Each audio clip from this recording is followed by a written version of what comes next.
नमस्कार, जनमुखी लाइव से मैं सुमान राय। भारतीय जनता पार्टी के नेतृत्व में एनडीए की सरकार का गठन हो चुका है और इसके साथ ही अब भारतीय जनता पार्टी अपने नए अध्यक्ष की तलाश शुरू करेगी, क्योंकि जेपी नड्डा जिनका कार्यकाल 6 महीने के लिए बढ़ाया गया था, उन्हें मंत्री बना दिया गया है, तो अध्यक्ष का पद लगभग खाली हो गया है। अध्यक्ष की दौड़ में कुछ नाम सामने चल रहे हैं, जिसमें के लक्ष्मण जो ओबीसी मोर्चा के अध्यक्ष हैं, तो वहीं BL संतोष जो संगठन मंत्री हैं, इसके साथ साथ विनोद तावड़े जो राष्ट्रीय महासचिव हैं, तो महाराष्ट्र के उप मुख्यमंत्री देवेंद्र फडणवीस का नाम है। इन नामों में अनुराग ठाकुर का नाम है, जो 5 बार के MP हैं और इस बार उन्हें मंत्री नहीं बनाया गया। इन सब के साथ साथ एक नाम जो सबसे ज़्यादा चर्चा में वह सुनील बंसल का है, क्योंकि सुनील बंसल को इस बार उड़ीसा की जिम्मेदारी दी गई थी और उड़ीसा में उनका परफॉर्मेंस बहुत शानदार रहा है। काम तो विनोद तावड़े का भी बहुत बेहतर रहा है, क्योंकि विनोद तावड़े को 2024 में दूसरे दल से आने वाले नेताओं को पार्टी में शामिल कराने की जिम्मेदारी दी गई थी और उन्होंने बड़े पैमाने पर दूसरे दलों के नेताओं को अपनी पार्टी में शामिल कराया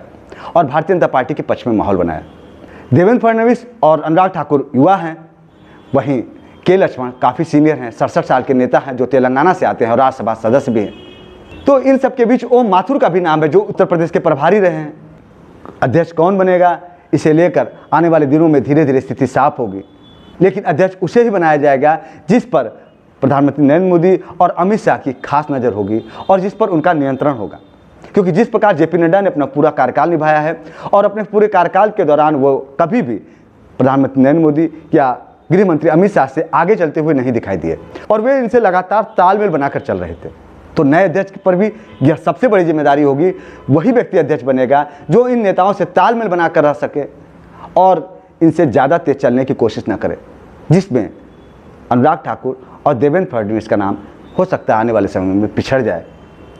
और के लक्ष्मण और विनोद तावड़े इस दौड़ में आगे हो जाएं। नाम तो BL संतोष का भी है, लेकिन BL संतोष के साथ सबसे बड़ी समस्या RSS का होना है और इस समय बीजेपी और RSS के बीच खींचतान बढ़ी है। यदि RSS और बीजेपी के बीच पैचअप की कोई कोशिश होती है